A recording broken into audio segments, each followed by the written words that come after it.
is brought to you by Head Start Basketball.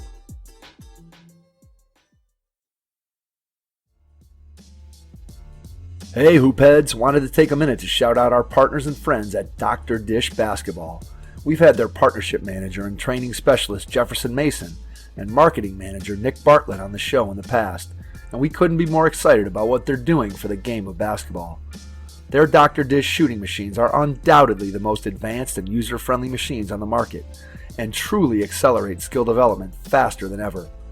Beyond efficient reps, Dr. Dish provides training expertise and versatility designed to develop complete players. The new Dr. Dish CT machine has further revolutionized basketball training with over 150 plus on-demand individual and team workouts from some of the best coaches and trainers in the game. These workouts include video instruction and combine game-like shooting drills with ball handling, conditioning, and agility drills. Along with workouts, the Dr. Dish training management system also provides stat tracking and analytics to track progress and ensure accountability.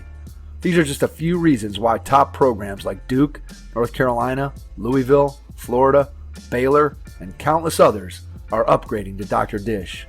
Learn more at drdishbasketball.com. Follow their incredible content at Dr. Dish B-Ball on Twitter, Instagram, Facebook, and YouTube. And make sure you mention the Hoopheads podcast to get $300 off your next Dr. Dish purchase. That's a great deal, Hoopheads. Get out and get your Dr. Dish shooting machine today. The advice was, you're not a player, so you're at a disadvantage as far as getting into college coaching. Well, the way I saw it is not being a player, I have way more flexibility with travel and being able to go to different parts of the country to work camps, go to clinics and stuff like that. So I just thought, well, that's one place I have an advantage, so I'm going to do as many of those as possible. Mason Waters is currently the assistant boys varsity basketball coach at South Forsyth High School in Georgia. Last season, Mason was at NCAA D2 Flagler College as a men's assistant. The year prior, he was a JV boys coach at West Forsyth High School during his senior year of college. Waters started reading John Wooden books when he was 9 and became fascinated by Coach Wooden. He has always wanted to coach. Mason started coaching during his freshman year of college, working with a 5th grade basketball team. He worked for Kevin Eastman, helping with his clinics, and also volunteered at PGC and USA basketball clinics. Coach Waters has worked at both Snow Valley Basketball School in Iowa and the Jay Bilas Skills Camp. Mason was a good high school basketball player, but didn't pursue playing in college because he was ready to coach. Waters shares a lot of free workouts and drills through social media, in addition to his on-court coaching. Thanks for checking out the Hoopheads podcast. Our lineup of podcast guests includes some of the best minds in the game across all levels, from grassroots to the NBA. They'll share insights to help you grow as a coach, improve as a player, or enhance your experience of the game as a parent. You'll gain new perspectives on what the best coaches are doing, how they do it, and why they do it. We hope to make you think and challenge you to consider your approach to the game of basketball. Please subscribe to the Hoopheads Pod and leave us a 5-star rating and review wherever you listen to the show. Help us grow the game by telling your friends and colleagues about the Hoopheads Podcast so they can give us a listen too. Get your pen and paper ready as you listen to this episode with Mason Waters from South Forsyth High School in the state of Georgia. Hello and welcome to the Hoopheads Podcast. It's Mike Linsing here without my co-host Jason Sunkel tonight, who is at home taking care of the family. So I am pleased to be joined by Mason Waters, the assistant boys varsity coach at South Forsyth High School in the state of Georgia. Mason, welcome to the podcast. Thanks for having me. Been a fan of y'all. I haven't listened to every episode, but I've been keeping up from afar and really like what you guys are doing. So I'm glad to be on. Yeah, you're welcome.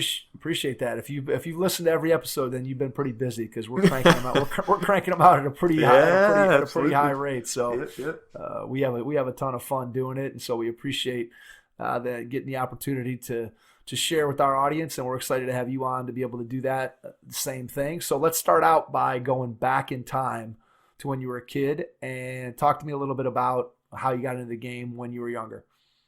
Well, I was a pretty good athlete when I was younger, but I was most gifted in basketball, and I think whenever you're most gifted in something, like, you're going to enjoy it more. So I think that had something to do with me falling in love with basketball super early as opposed to baseball and football. But being one of the better players, and that's, when you're youth, that's not really saying much, but having a lot of fun, being talented, relatively speaking, kind of made me fall in love with the game. And then I've always been, I think I get it from my mom. She's kind of raised me, and my sister actually, always working 2 jobs. And so I think growing up watching her being a full-time teacher and then having a full-time business of her own, like all I've known is to work hard. And so from a young age, I remember, 8, 9, 10 years old, I'd be the first one to practice. During, like when we'd run plays and stuff like that in practice, I'd be on the sideline doing those Pistol Pete Maravich drills and stuff like that. So I think having a natural gift for it when I was young, and then that work ethic that I've always had as well, allowed me to have, a good young playing career. And then when I got to high school, I was a good high school player. I think at best I would have been a Division II player.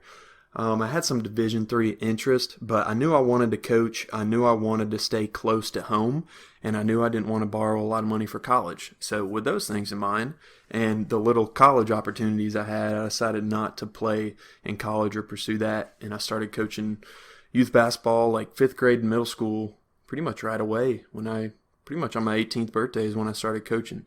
So that's kind of my background and where I'm coming from. So what was it about coaching that grabbed a hold of you so early that you knew you wanted to coach? Because one of the things that I find to be so interesting is that most coaches that we've had on the podcast fall into one of 2 categories. They're either somebody like you who knew from the time that almost that they started playing that they eventually wanted to coach. Yeah. And then there's other people who go through and they're a player and they have this whole playing career, this whole part of them with basketball, and at no point in time do they ever really think about, hey, I'm going to coach when I'm all done. And then suddenly they get done, and either they look around or they realize, well, I'm going to miss the game if I don't do something within the game of basketball, so let me become a coach. Or they just happen to fall into an opportunity to become a coach, and then they fall in love with it subsequently after having been given that opportunity. So I'm always curious about what was it that drove you as a young kid to think, boy, someday I really want to coach? Do you remember what it was that fascinated you with coaching from a young age? Yeah, looking back on it, I'm able to realize it's one of those things when you're little, you don't know what was happening, but as an adult, I think I've been able to piece some things together. But I didn't really have a good relationship with my dad growing up. My parents got divorced and he left. There was a time period, maybe a year or so, where I didn't talk to him at all. And when I was little, I realized that when you're a young boy or even young girls, like you just have that desire for a fatherly figure.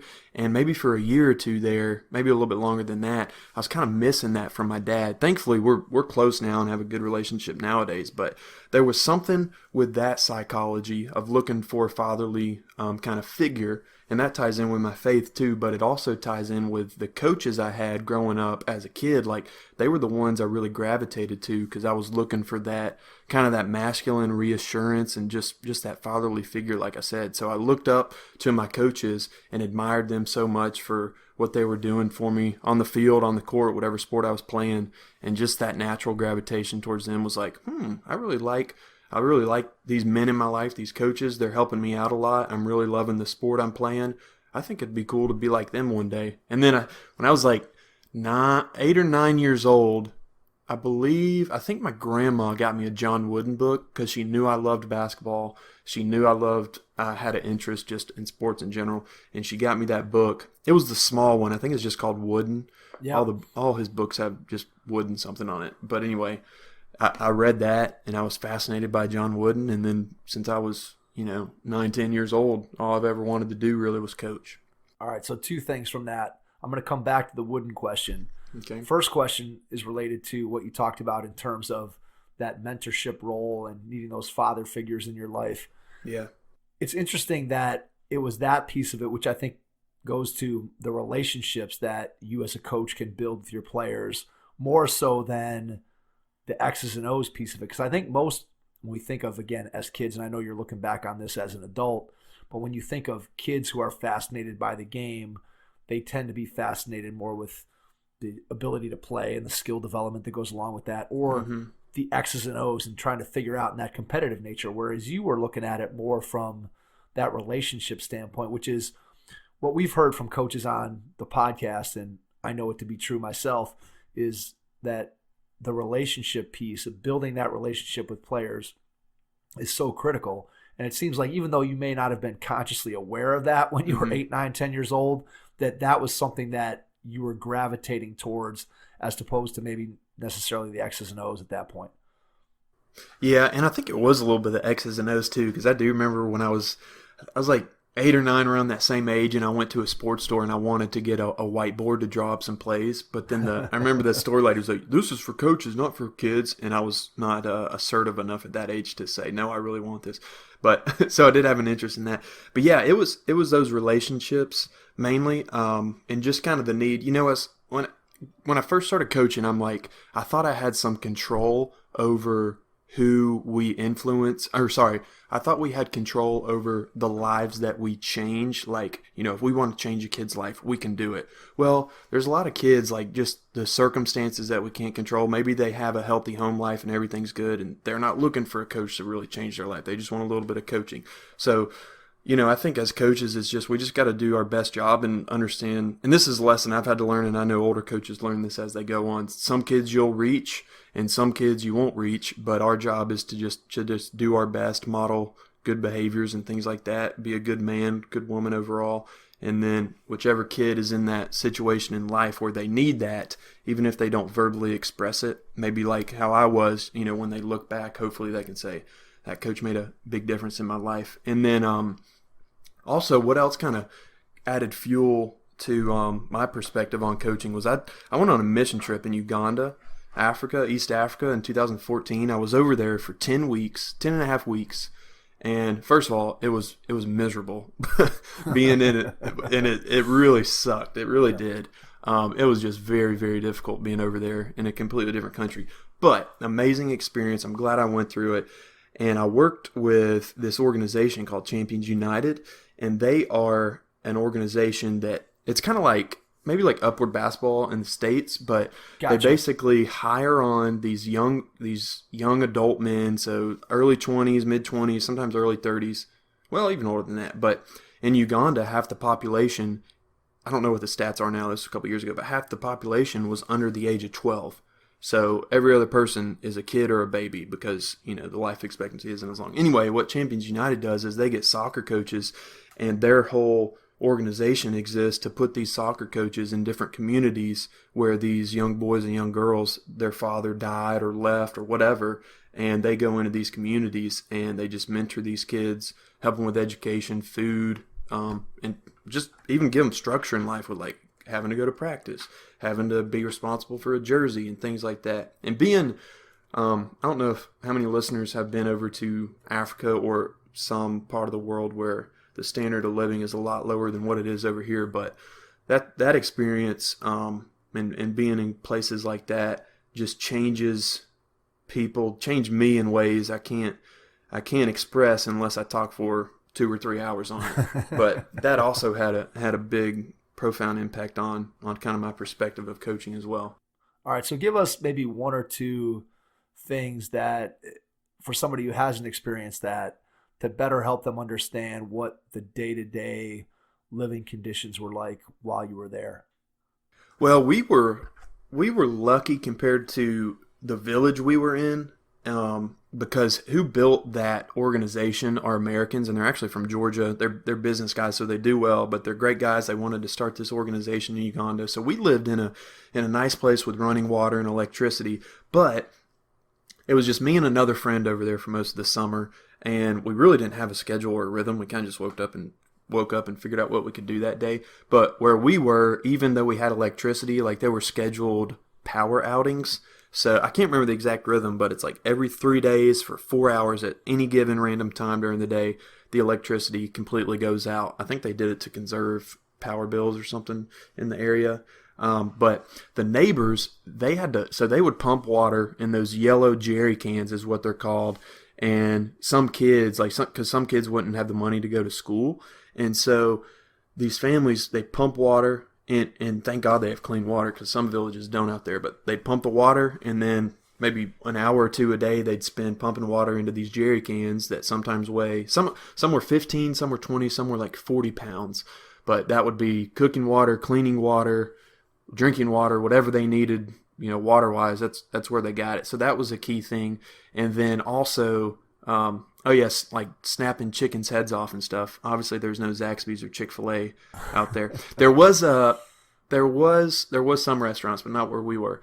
But anyway, I'd say the water was kind of the main thing. And then another big event that I experienced over there, we went across the street and we talked to one of the people who were living in that village, and they spoke very, very little English, because in Uganda the official language is English, but most, if you're outside the city, you're speaking some of the tribal languages. But we just said, hey, is there anything we can help, pray for or whatever, or anything you need, anything we can do?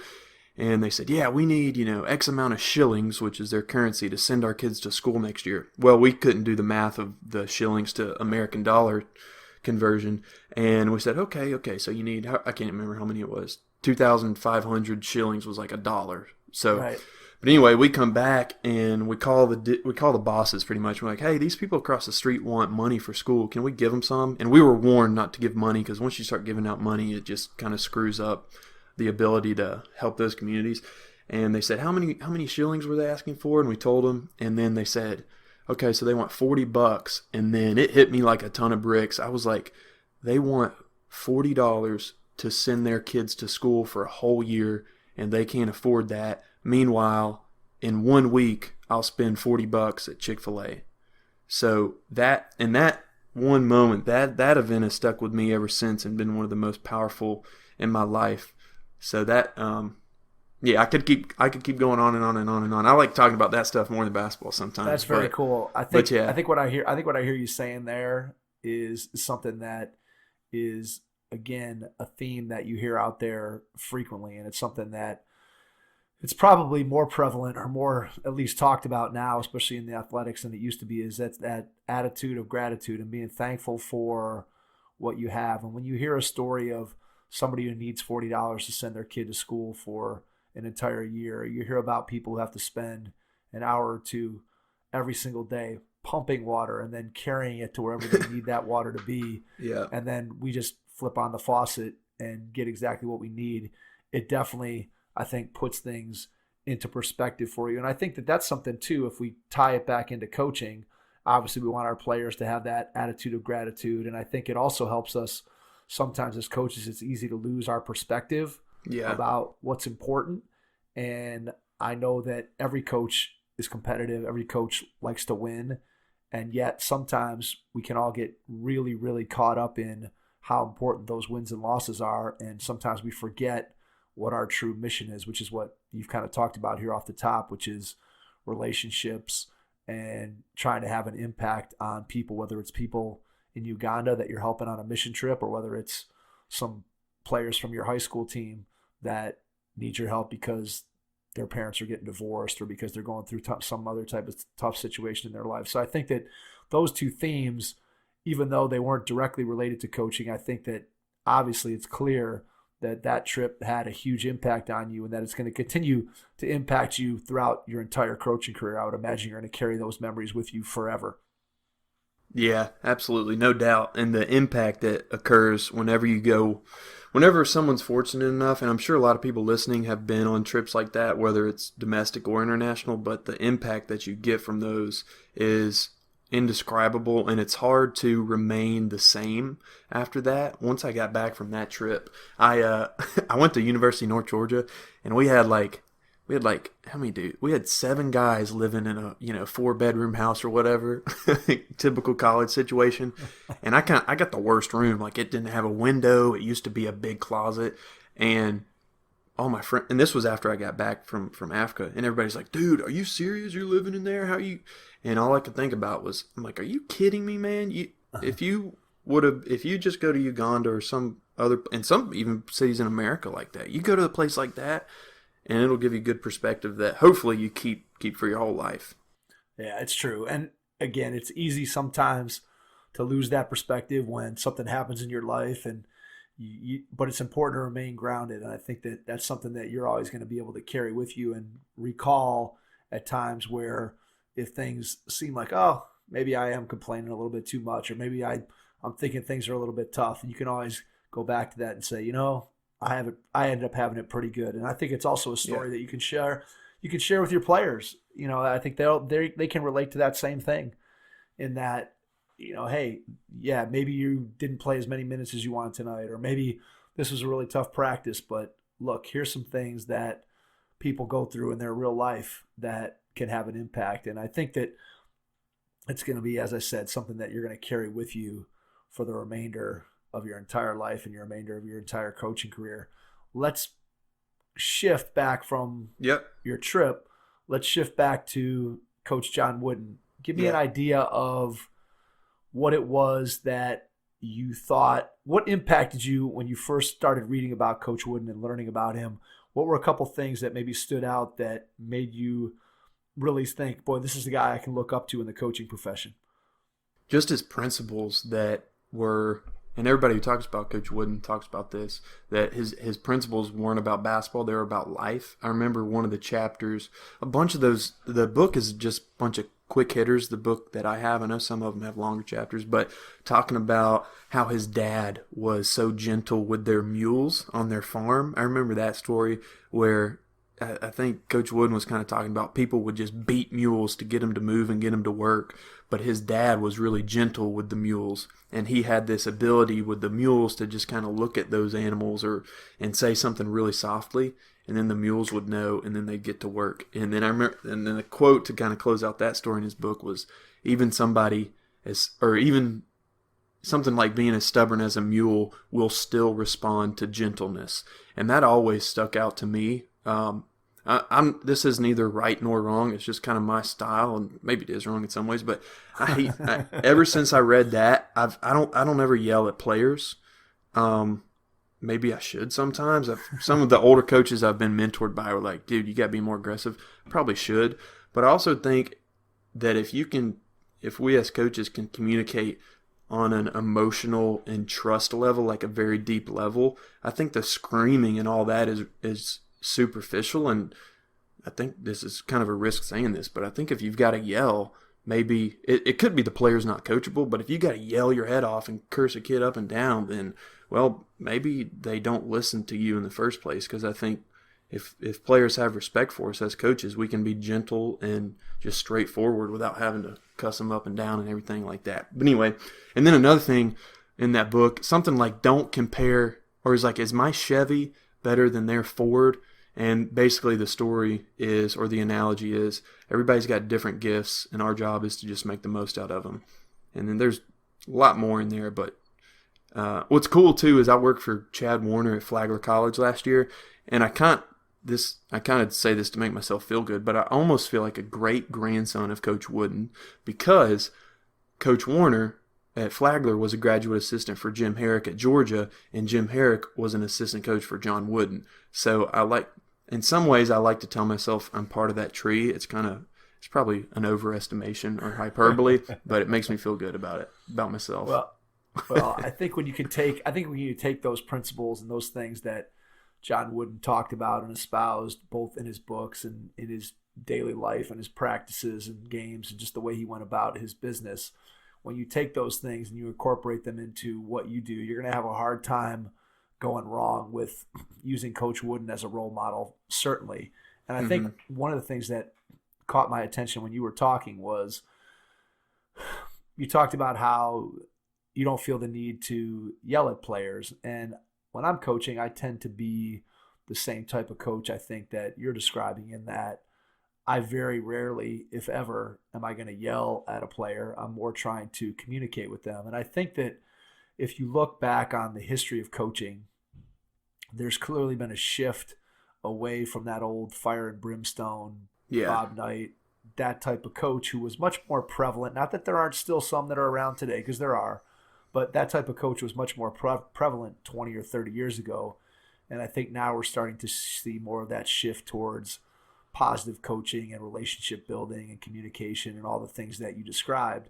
And I think it's important for coaches to understand that you have to be yourself. Now, yourself doesn't mean that you're screaming and swearing at people and you say, oh, that's just who I am. Yeah. But I do think that there are some coaches who do far, far better with being able to raise their voice and get their message across in certain ways. And then there are other coaches who can be much more soft-spoken and get their message across in those ways. And I think it speaks to the fact that you have to do what you feel comfortable. And if, let's say you, for example, you got advice from a coach that said, hey, you got to start yelling at kids. You got to start being a little bit louder. You got to be more aggressive, as you talked about. Well, if you started to do that, I'm guessing that you'd probably end up having less success communicating because it just wouldn't be you. And conversely, I think if you ask the coach who tends to raise their voice to just be completely on one level and communicate in a different way, they would have trouble. I think you have to be who you are. That, again, goes to you got to treat kids respectfully. We're not talking about yelling in terms of swearing at kids and that kind of thing. Yeah. But we are just talking about there's different styles of coaching. And I think you have to coach to whatever your style is. And once you find it, then that's when you can really have success. And it basically comes down to me, is how do you communicate your message to your players, and how do you demonstrate to them that you care about them as more than just basketball players? And if you can do those two things, then I think there are different ways and styles that you can get to the same result, which is a positive impact both as a basketball player and a positive impact on the player as a human being as well. Head Start Basketball, along with members of the Jay Bilas Skills Camp staff, will be hosting the very first Prime Skills Camp, an affiliate of the Jay Bilas Skills Camp that is held annually in Charlotte, North Carolina. Prime Skills Camp will take place on the campus of Western Reserve Academy, just outside of Cleveland, Ohio, June 26th through the 28th, and will be designed for boys rising to grades 6 through 9. Prime Skills Camp will mirror the Jay Bilas Skills Camp in daily programming, teaching, coach-to-camper ratio, and quality of instruction. Prime Skills Camp brings all of the team-oriented individual instruction, focus on the fundamentals, and high-level coaching to young men aspiring to a high school varsity basketball experience. This camp is operated by Bilas Camp veterans and includes the Jay Bilas Coaches Development Program alongside the camp, ensuring that the quality of teaching and coaching at this camp is second to none. Please visit headstartbasketball.com or jaybilascamp.com for more information or to get registered. At Snow Valley camps, which I've been fortunate to work twice, I think. But anyway, they just emphasize, like Coach Showalter, Schlabaugh, Tate's Lock, all the leaders of that camp, they emphasize being a teacher of the game, a teacher. And that's what John Wooden said also. So I like that as kind of a guiding philosophy of just teach basketball. Just like you teach math, teach history, teach basketball. And it's Snow Valley, and I know we're going to talk about Snow Valley anyway, but that's their big emphasis is focus on the fundamentals, focus on the details, be clear in your communication, be precise. Coach Showalter, he always says coach in sound bites, which that's always stuck with me as well. But yeah, Snow Valley, I love that experience because they talk about teaching the game. All right, so let's jump right into that. How did you get connected, first of all, to Snow Valley? Explain that, and then we can kind of jump into your experiences and compare them to the experiences that I had this year when Jason and I had an opportunity to go and work out there in Iowa this summer. Yeah, I met Coach Show, and I like helping younger coaches who were in my shoes, like if they're 18, 19, 20 years old, and they want to get into college coaching, because I was in those shoes 5, 6, 7 years ago. So hopefully this advice will be good for the young coaches like that, because I promised I'd never forget what it felt like to want to have that goal, and I was eventually able to achieve it. But anyway, tying that into how I got into Snow Valley was I went to a USA basketball clinic in Atlanta, and I went to a Coaching U clinic in Orlando. When I was like 19, 20, I went to every clinic I possibly could, and I couldn't afford them all. So what I would do is I'd just email and say, hey, can I volunteer to work the clinic? I'll set up posters, I'll work the door, whatever. Sometimes it worked, sometimes it didn't. But it's always worth a shot, right? Yeah, it is. And a couple times it did work, and then you get to meet people, which is good, and network. But I can't remember the order. It was Coaching U or USA Basketball Clinic. Or no, I think it's a PGC. Anyway, somehow I saw Coach Showalter at 2 or 3 clinics within a couple months. And after I saw him for the second or third time, I said, hey, during the break, you want to grab lunch? And he's very gracious and very humble guy. And he said, yeah, of course. So we grabbed lunch, and I'm just super young, and the questions I asked were probably as stupid as can be, but he's so nice. But I think after that lunch, he was like, hey, we'd love to have you at Snow Valley. I've noticed you've been at a couple clinics that I've been speaking at, and you've come and said hello. even though I asked him probably stupid and immature questions, but he said, we'd love to have you on at Snow Valley, and I took it up. Yeah, we had an opportunity to have Coach Showalter on the podcast, and we had been introduced to him through Coach Eric Flannery, who's here in Cleveland at St. Edward High School. And yeah, Coach Showalter came on the podcast without knowing me from the next guy and spent whatever, an hour and a half with us. And then later I got a chance to meet him in person at the Jay Bilas Skills Camp last June. And as we were coming down and going to Jay's house on that first night, Coach Showalter is standing in line to get his taco at the little makeshift taco stand. And so I walked up and said hello because we had never met in person. And then he and I ended up sitting down at the table and talking and having dinner, just sort of similar to your experience. And I'm sure there were a lot of other people that would have liked to have had the opportunity to sit down with him. And he was gracious enough to sit down with me and a few other people who were at the table. But nonetheless, just a fantastic guy. And through being able to build that relationship with him, then we were able to have the opportunity to go out and work at Snow Valley. And it was just, as you described it, it's like basketball nirvana, both for coaches and I think for players. There's no better place than that to be able to learn the game. And when I say learn the game, I don't just mean as a player. I mean, as a coach, you go and you're around some of the best coaches in the game who are really, again, there to teach. They're there to share what they've learned. They're there to make the game better. And there's no better place if you're a coach and you have an opportunity to go, or you're a player and you have an opportunity to go. I can't recommend it enough. It's very cool that your story of just kind of volunteering and putting yourself out there, and then boom, all of a sudden you meet somebody and they recognize that you've been working hard and that you're trying to learn your craft. And before you know it, there you are in Iowa working at Snow Valley. Yeah, absolutely. And Coach Show, Coach Schlabaugh, Matt King, Greg White, all those guys there. And what I've learned about Snow Valley is like, you don't have to be a big-time NBA name or like big-time Hall of Famer that the whole world knows to be a great basketball coach. The coaches there are just regular high school coaches like me and you who love the game, who love coaching, and who are so generous in helping players but also helping younger coaches.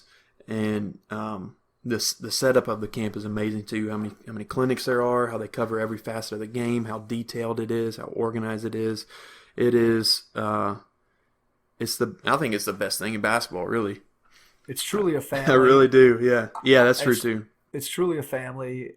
I feel like just from doing the podcast, and then when we were out there, we had, I think there was 5 at the time. I think we had 5 coaches that had already been on the show with us before we went out there, and then subsequently we've had a few more that we met while we were there. And I'm sure we're going to continue to have more, and we're planning to go back out to Iowa this coming July. But it's just amazing how, and this is one of the things that we found through the podcast, is how willing coaches are to share what they know and how willing they are to give of their time, both to the players who are at the camp or their players on their team, and how willing they are to share with their fellow coaches. And I think that's one of the things that is so refreshing about the coaching fraternity. And I think you see that more. I think the internet has made it easier for people to feel connected. And I also think it's made it harder for people to hide the things that they're doing, not in a bad way, but just, I think even if you wanted to keep your offense secret, or you wanted to have this out of bounds play that nobody else could have, with the way that things are shared today, there's no way that even if you wanted to keep that stuff secret that you can.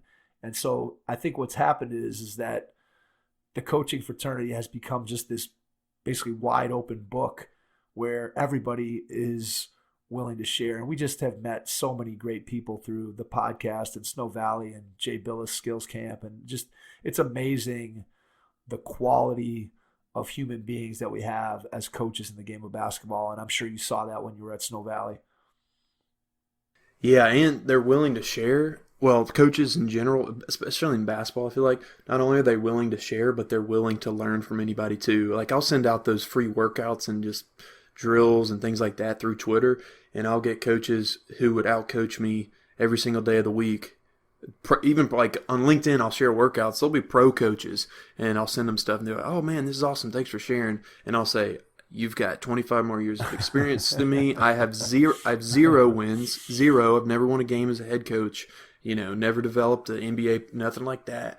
And even coaches are like, "Hey, this is so awesome! Thanks for sharing." And I'm like, "I was just throwing it at you. Hopefully, you find something good." But I appreciate the humility that a lot of these way better coaches, really way better coaches than me, have in receiving some of the stuff.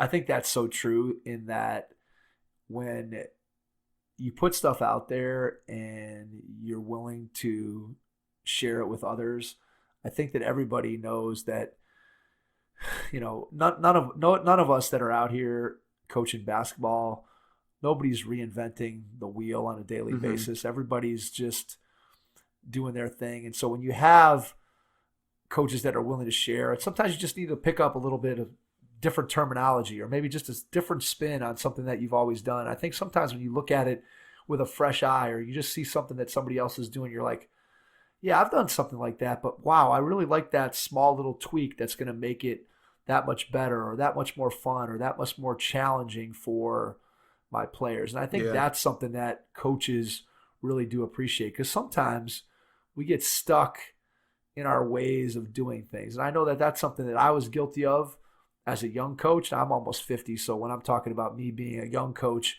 my first coaching job was as a JV head coach back when I was about 25 years old. So we're talking, this is 25 years ago, pre-internet. And I look back at that time. No, that was when hashtag meant pound. That's right. That's right, exactly. And so, yeah, totally different era. But I think about that, and I basically, when I became a coach, the only thing that I knew was the coaches that I had played for. So everything I did was just a compilation of what my high school coach did, what my college coach did. I probably didn't even remember anything that my 7th or 8th grade coach did. So I was basically drawing my knowledge from two guys. And you think about that compared to the amount of information that we have at our fingertips today, both in terms of, and now I could have been going to clinics and other things. And that's one of the regrets I probably have, is that I should have been doing a better job like you did of networking and volunteering and doing those kinds of things. But I didn't do that at the time. And there just wasn't the opportunity to be able to find all this great information. I look at it and I go, boy, I wasn't a very good coach back then, because I was only just mimicking what I had seen other coaches do. And I think now you have such a great opportunity to pull from so many different places and so many different great minds in the game that you can always pick up things. And I say this all the time. When I was 25 as a coach, I probably thought I knew everything. I was a former Division I player. I really didn't need anybody to tell me how to coach the game of basketball, because I thought I knew it all. And now I've been doing this for 25 years at various levels and to varying degrees of success. And I realize that I don't know nearly anything. When I go and I watch some of these guys, as you said, at Snow Valley, and they put on their clinics and they're doing drills, and I'm like, wow. And I'm going back to my dorm room and writing down notes and trying to pick up things that I can take back to work with the players that I work with or the teams that I coach. And that's what basketball to me is all about. Yeah. Who's your favorite to learn from? Whew, man, that's a good one. You know what? When I was there, I picked up some really great drills from Nick Legalbo, who coaches at Lane Tech in Chicago. I don't know if Nick was there at all when you were there. Nick's He's a good man. Very good, great guy. I had an opportunity. We met up actually in Chicago last year during the Junior NBA leadership conference there that I've gone to for a couple of years. And since Nick's in Chicago, he came down and we were able to connect there in person. And then obviously we connected out in Iowa. But Nick just did a great job with the clinics that he was putting on. And of course, at Snow Valley, you get a chance to, you're kind of with you're with your league. So you don't always get to see the people who are in the other two different leagues. You're not necessarily seeing their clinics. So I really enjoyed learning from Nick right there in person, and also Greg White, who's been on our podcast a number of times. Greg did some great clinics there that I really enjoyed. And both of those guys are tremendously successful high school coaches, and not only successful wins and losses, but they're two guys who do things the right way. And to anybody who's out there who's listening, if you get an opportunity and you're a high school coach and you want to connect with two people who know the lay of the land and know how to do things the right way, Greg and Nick are both tremendous resources, and they do a great job. So those are two guys that stand out for me at Snow Valley that I love to be able to learn from. And I took some of their drills, and I'm using them today with the teams that I coach here, and here in Cleveland with mostly my kids is who I'm coaching now. So So it motivates me even more. I'm even more motivated to build those relationships like we talked about, because it's with my own kids in many cases. So yeah, and Greg White's the best Twitter follow, the best coaching Twitter follow. Absolutely, I would say. Yeah. Greg always has. Let's put it this way: if there's a hot button topic, Greg will find that hot button topic, and he will share. Right. And he always is good for finding the crazy, goofy clown drills that are out there. So yeah, that's right. I know he's really good at finding those. That's right.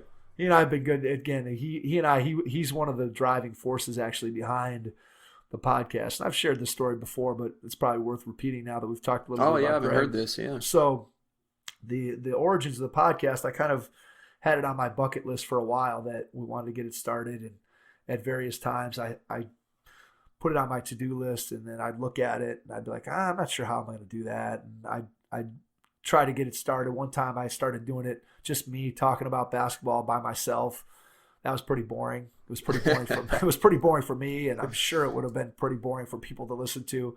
And so I kept looking around. All right, how can I have a co-host? And so I ended up hooking up with Jason, who had worked at my camps when he was younger. He's about 15 years younger than me, and so he had gone to my camps when he was younger. And then he and I later became friends, and he worked for me. And so we decided that we were going to start the show. And originally it was going to be a podcast basically about sports parenting, basketball parenting, how to be a better basketball parent. We were just going to touch on different topics. So we actually recorded like 14 or 15 episodes that are at the very beginning of our podcast feed. So if you do have any interest in those, you can go back and listen to them. Yeah. And they were pretty good. But what ended up happening is that we always had in the back of our mind that we wanted to start doing some interviews, and we thought we would probably start with Cleveland area high school basketball coaches. But as we were getting started, we didn't quite have the technology mastered. So we were like, we got to learn how to use the tech before we can start doing interviews, because we didn't know if we'd be able to get these people in person. So you had to figure out, how are we going to record remotely? And so we slowly started to try to figure that out. And then I got connected to Alan Stein through a connection with a mutual friend. And Alan ended up being our first interview. And he ended up also bringing with him on that first interview Babe Kwasniak, who coaches at Villa Angela St. Joseph High School here in Cleveland. So we did those two interviews. And then the very next week, I ended up going to a USA basketball clinic here in Cleveland. And at that clinic, I heard Greg White speak. And when his speech was over, and he walked down off the stage, I walked over. And I never would have done this had I not had the podcast. Mm-hmm. I walked over to Greg and I said, hey, I really loved what you had to say. I thought your speech was spot on. Would you be willing to come on the podcast and talk a little bit about some of the things that you talked about here today to the coaches? And he said, sure. And so we ended up having Greg on about, a week or week and a half later when he got home. And then from there, he opened up his network. Alan Stein opened up his network. And through my own personal network, it just went from being a sports parenting show to being an interview show. And we've never looked back, and that's just kind of the way it's went. So Greg and Alan especially have been instrumental in the growth of the podcast and getting us connected to a lot of great people who have then just, the network effect, continue to connect us to even more great people and allowed us to spread and be able to reach out to lots and lots of different people. And that's the genesis of the podcast. So big thanks to Alan and Greg, which I've told them many times. Speaking of that attitude of gratitude that we talked about a little bit earlier, for sure. Yeah, I've listened to that Pure. I know Alan doesn't do it anymore, but that Pure Sweat stuff he had going was good. For sure. Yeah, he was great. I mean, he was probably the first basketball podcast that I probably listened to was him and Adam Bradley on the Hardwood Hustle.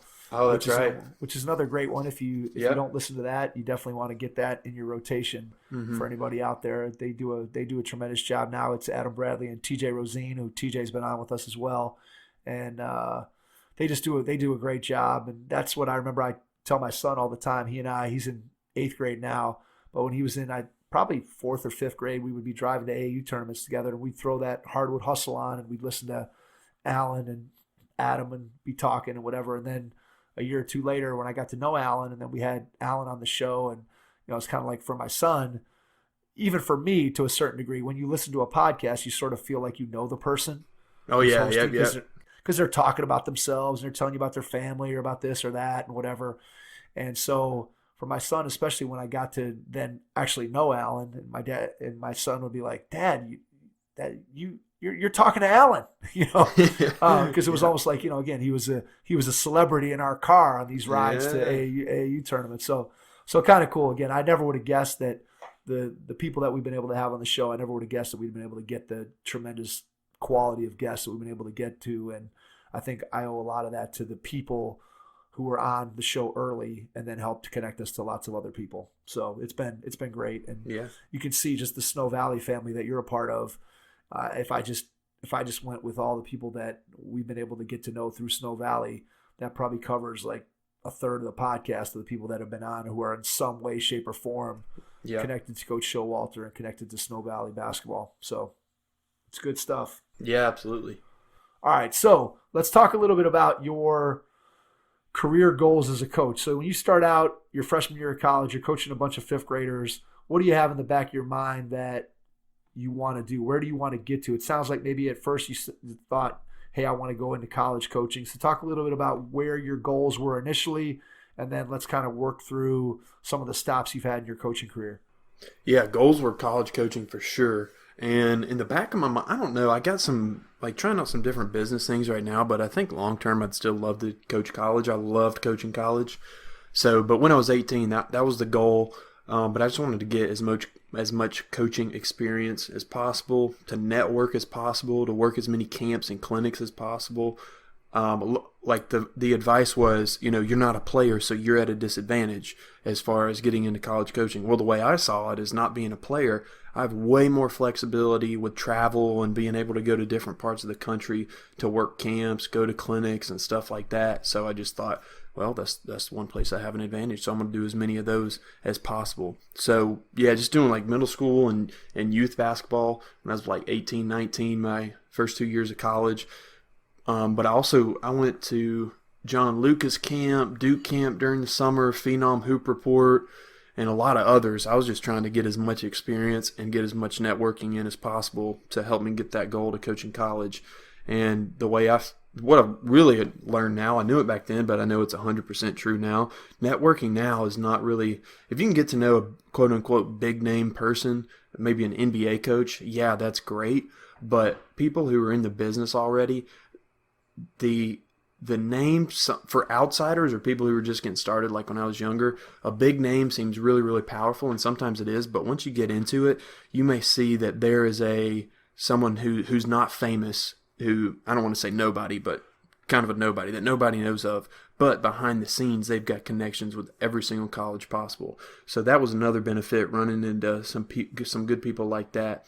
But as I progressed, just working all those camps, buying as many coaching videos, books as I possibly could, getting all of those, watching a lot of the Coaching You stuff with Kevin Eastman and Brennan Sir and all they did. I don't think I have every DVD that they've ever put out, but I'm close. I know that. Yeah. I remember like in college, we were in there Friday night, and some girls came by the dorm. They're, hey, y'all come hang out with us, cute girls. And I was like, I'm going to stay back and watch some Coaching You stuff.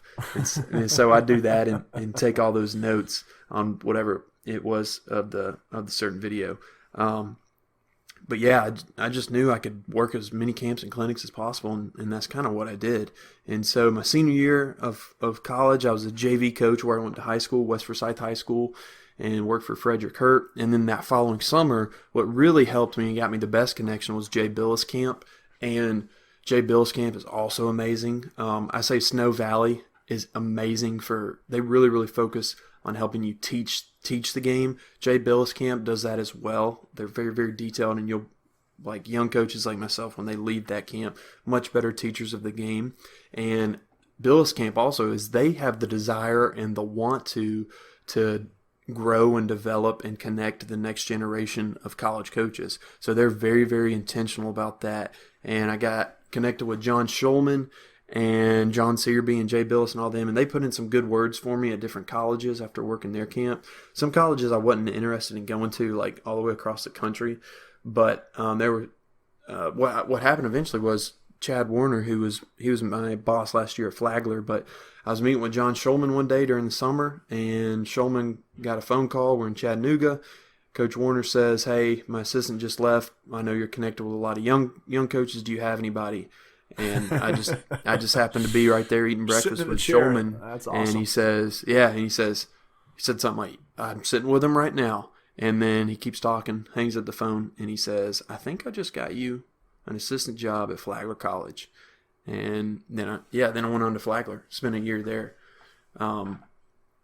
So that's awesome. First, so before we jump to that, Schulman's awesome.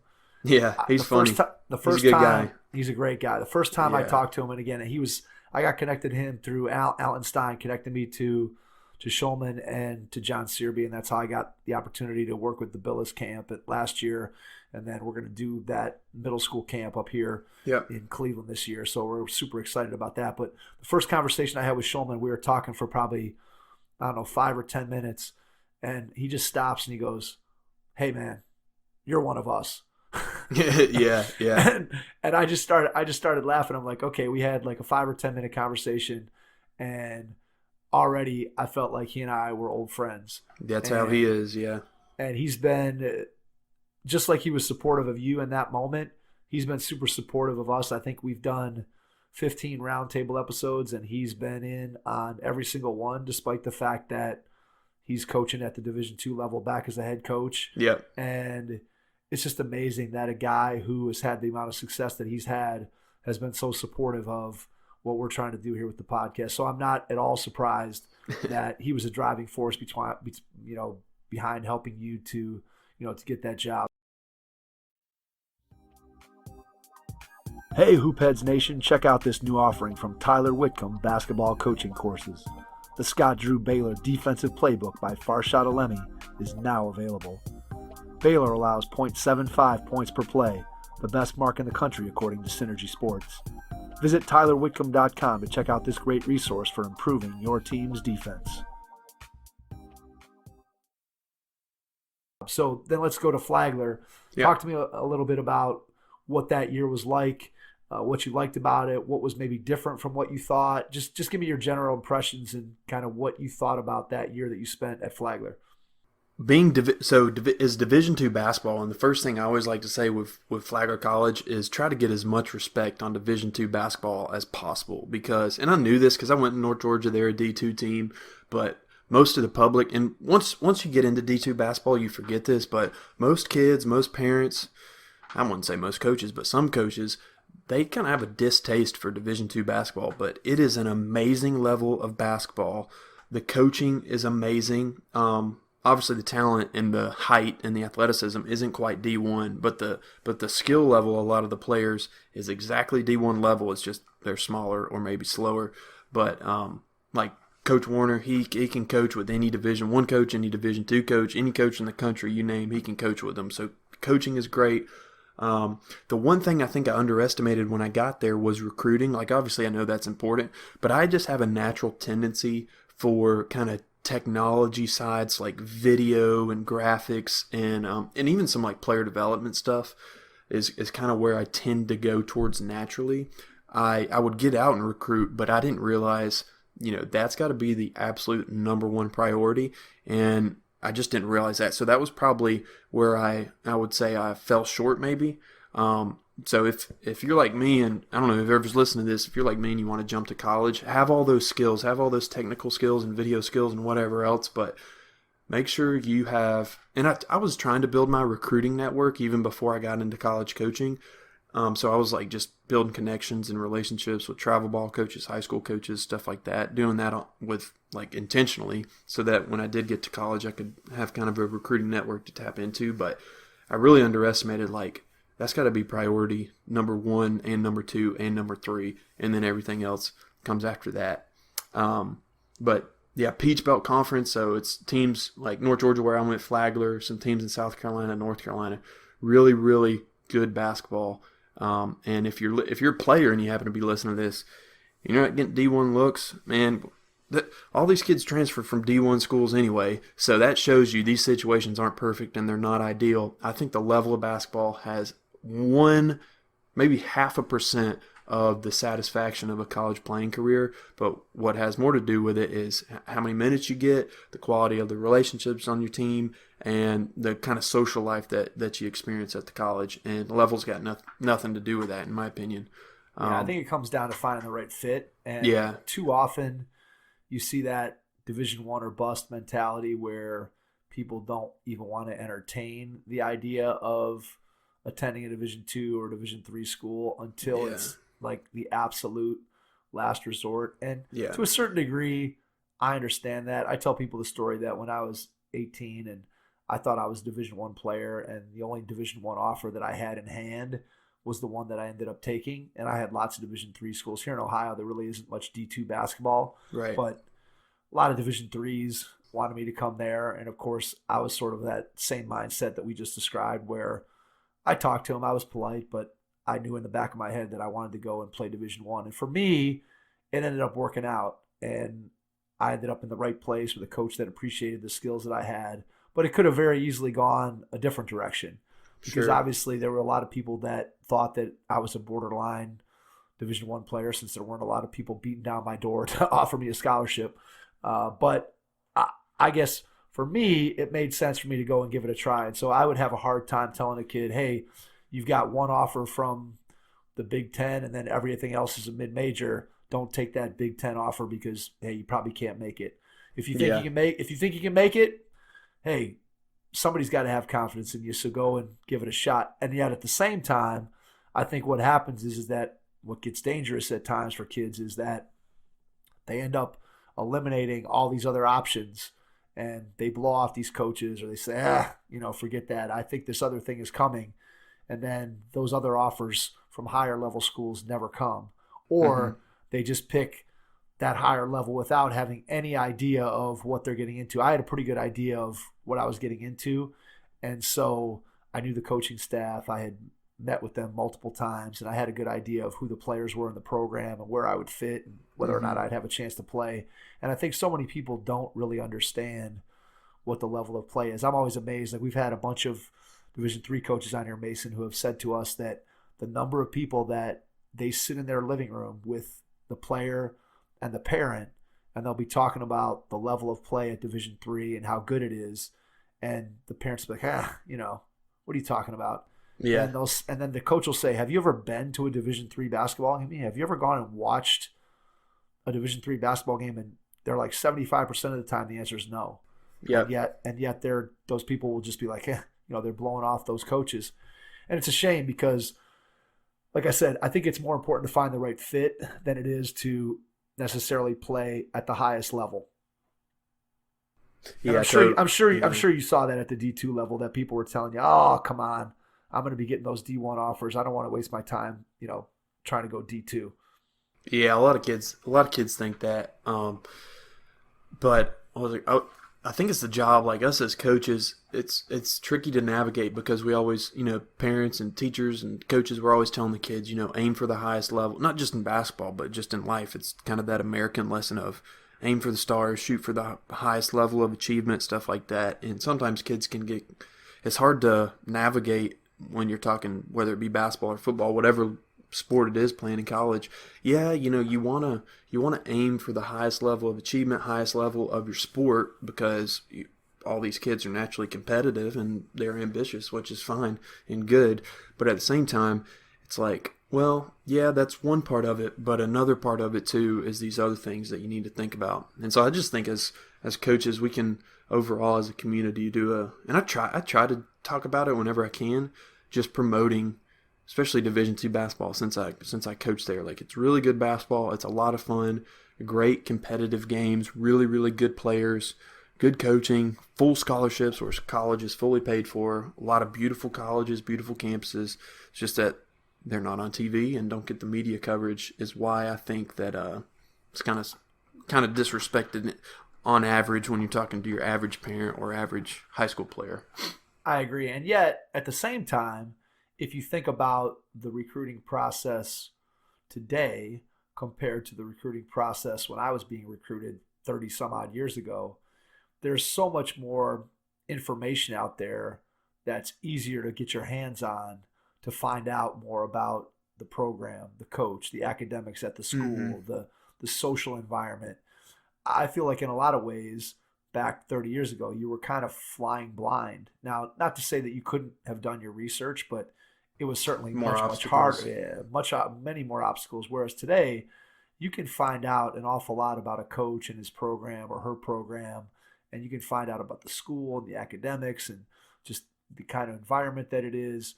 And that, I think, allows kids to make hopefully better decisions if they have the right people in their ear and they're getting guidance from the right people helping them to make that decision. And that sometimes is a challenge as well.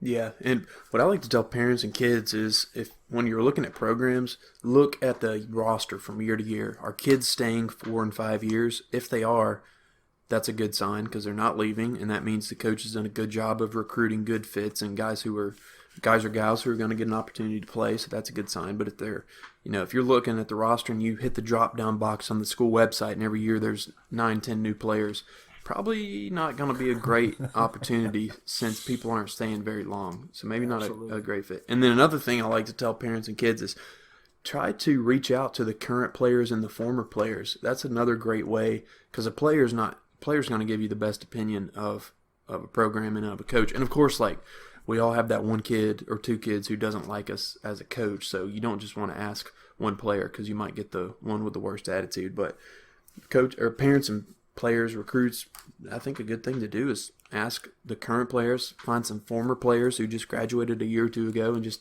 get multiple perspectives on that program. And that's always a good way, too, to get perspective on who they're getting recruited by. Absolutely. I think that's great advice for anybody who's considering playing college basketball to do your homework. And when you do your homework, you're much more likely to end up with a positive outcome. So let's talk about your transition then from college back to high school, and then I want to get to the great things that you're doing with your digital stuff. So just talk to me a little bit about how your time ended at Flagler and then moving back to the high school level. Yeah, so towards the end of the season, I think I was financially, so it was like the pay was not amazing. As we all know, teachers aren't millionaires. That was a nice way to say it. Yeah. As we know, teachers aren't millionaires, but I think I've quadrupled or whatever the word for 5 times is what I get paid as a first-year teacher here in Georgia. So I knew financially it was not going to be long-term.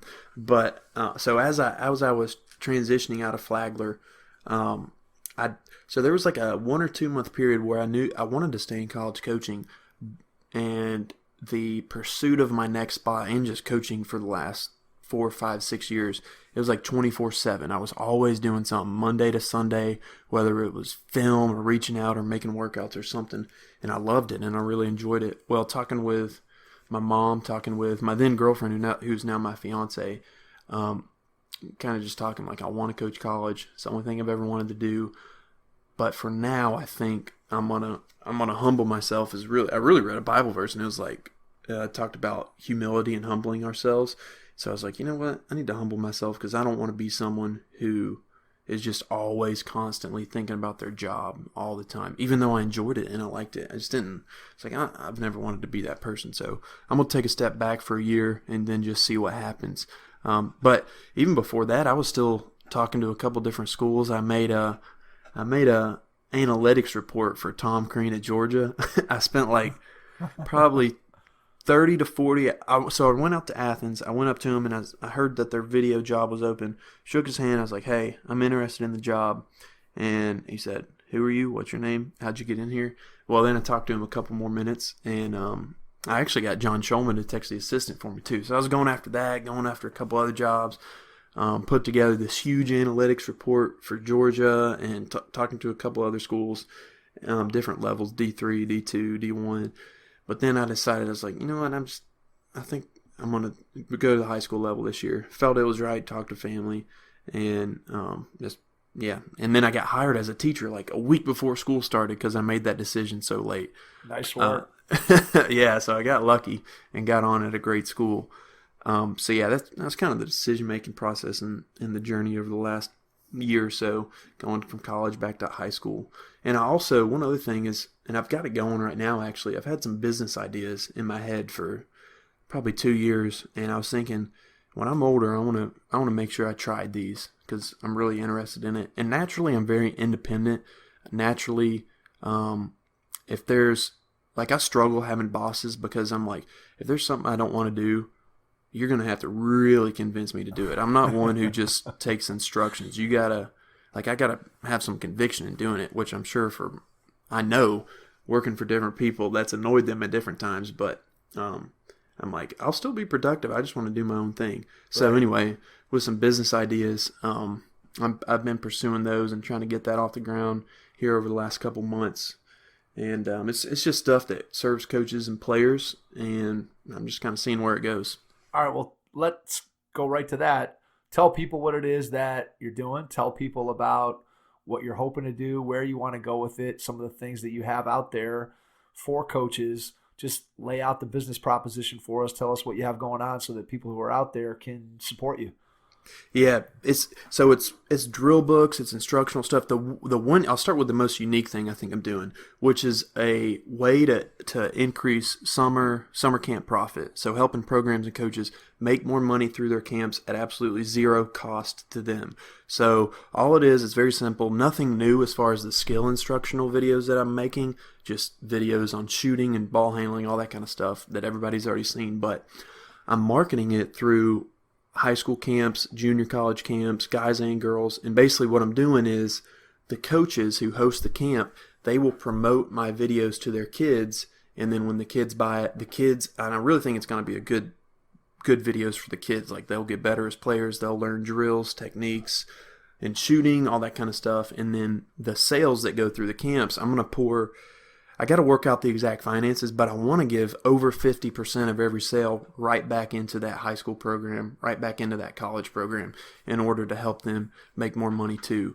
And it's not like a thing where I take 99% and they take 1%. I want to give each program a majority of that sale so that they can increase their profit through their summer camp. Because I know, being a high school coach, coaching college and hardly making any money, I know sometimes that, a couple extra $100, or I'm hoping some camps will get a couple extra $1,000 depending on how many kids they have, but I know that can go a long way. And it's so easy because I'm going to make all the promotional materials like posters and videos and stuff. So really all coaches are going to have to do is just hand out posters or show a video of my videos or something, send out an email, then that's all they have to do. And then every purchase, I'll funnel some profit back into each camp. But then beyond that, selling, my whole business kind of idea is to provide so much value to coaches to make them think, oh, why is he only selling this for this much? He should be selling it, or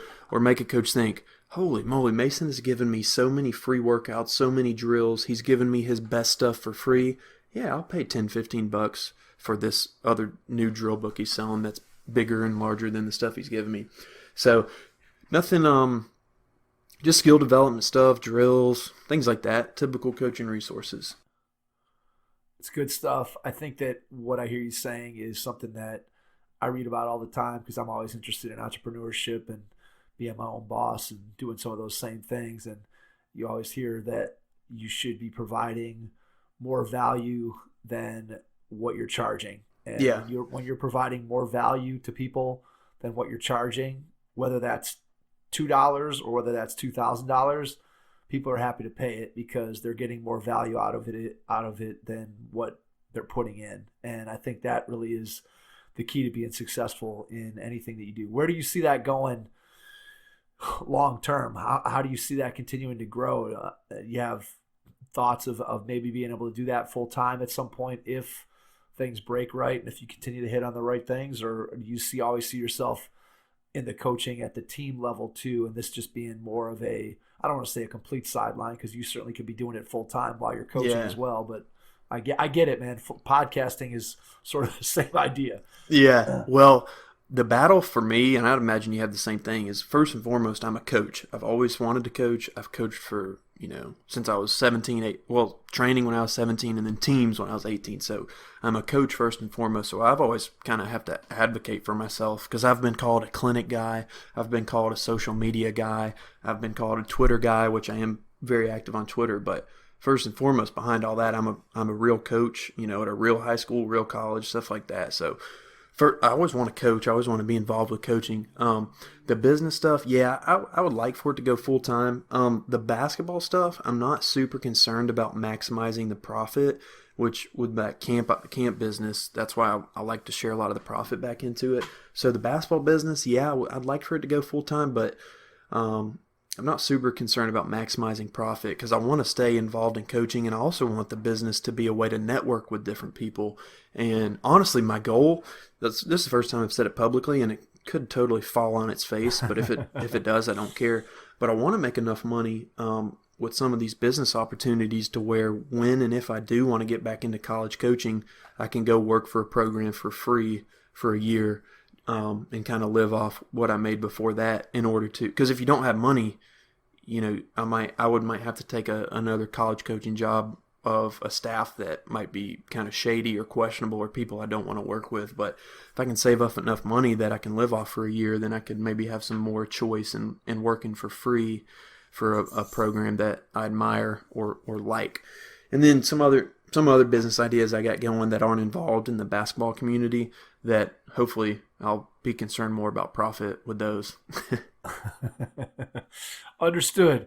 You can do a lot with your computer and the internet these days. It's amazing. Yeah. Just the opportunity that you have to be able to do more things. And I think that that's something that you and I certainly have in common. I'm always thinking, what's the next thing? What's the next idea? What can I do to continue to add more value? And so I'm always, right now, I'm tossing around this podcast network idea and thinking about putting together some more shows that are either similar to what we do for other sports or branching out into other different basketball podcasts and that kind of thing. And so as you get into it more and you get more confident in your ability to do things, then you start to see other possibilities of things that you can do to provide more value. And as we said, if you provide a lot of value to people, then eventually you can maybe turn it into a business that, if nothing else, earns you at least a little bit of money while you're having fun doing all your digital work.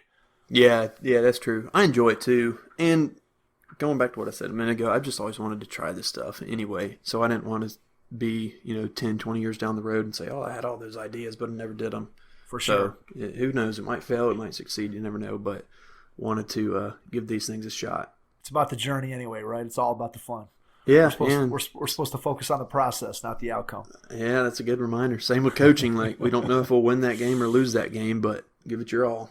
Absolutely, no question about that. All right, we're coming up on about an hour and 15 minutes or so. Okay, and so we're just getting started. No, I'm kidding.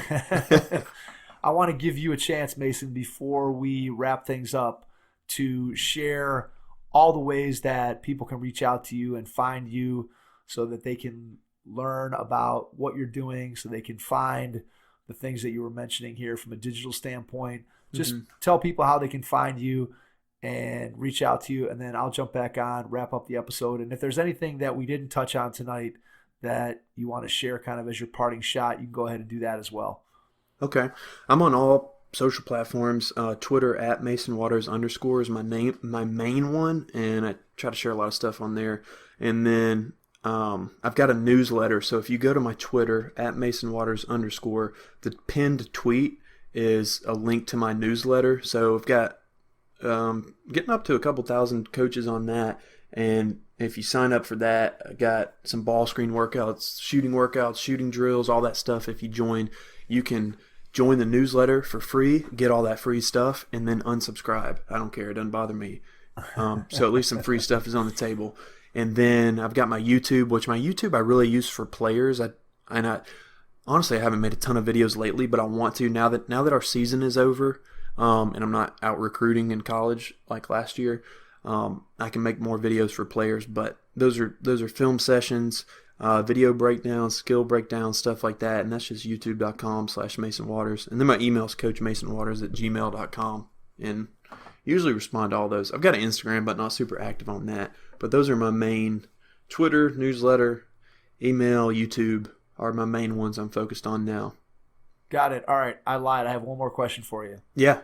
In a week, how much time are you spending putting together all the internet, digital, video, newsletter stuff? How much time you spend in a week doing that? Ooh. a lot. It's kind of so during the season, obviously with games and practices and stuff, it was less during the season. But ever since the season's over and before the season, probably 30 or more hours a week, if not more. It sounds about right. That sounds familiar. Yeah. So it takes a while, and sometimes it's scary because I'll put together something I'll sell. Like the free stuff I make doesn't take long; might take a couple hours. But when I'm making these big drill books, I'm making them, and it takes 40, 50 hours over the course of a month to make it. And I'm like, man, I hope people buy this. But that's part of coaching. Like you prepare for the game, hope you win. Same thing with business. Make something, hope people buy it. Absolutely, no question about that, Mason. We can't thank you enough for spending some time with us tonight. We really appreciate it. It's been great getting to learn about A, your basketball journey, and then B, some of the great things that you're doing. And I'm sure you're going to continue to put out great material. If you don't subscribe to Mason's newsletter, make sure you do that. Make sure you check him out on all the social media platforms. As he said, he's just got a ton of free resources that you can take advantage of. And then hopefully you'll throw him 10 or 15 bucks for some of the other things that he's doing and help him get this business off the ground, because I think he's going to do great things moving forward. So Mason, thanks so much for joining us on the Hoopheads podcast. And to everyone out there, we will catch you on our next episode. Thanks. Registration is now open at headstartbasketball.com for this summer's Head Start basketball camps. We'll be hosting camps for boys and girls in grades 1 through 6 throughout the greater Cleveland area. Get registered today and make sure you hit the courts with us this summer.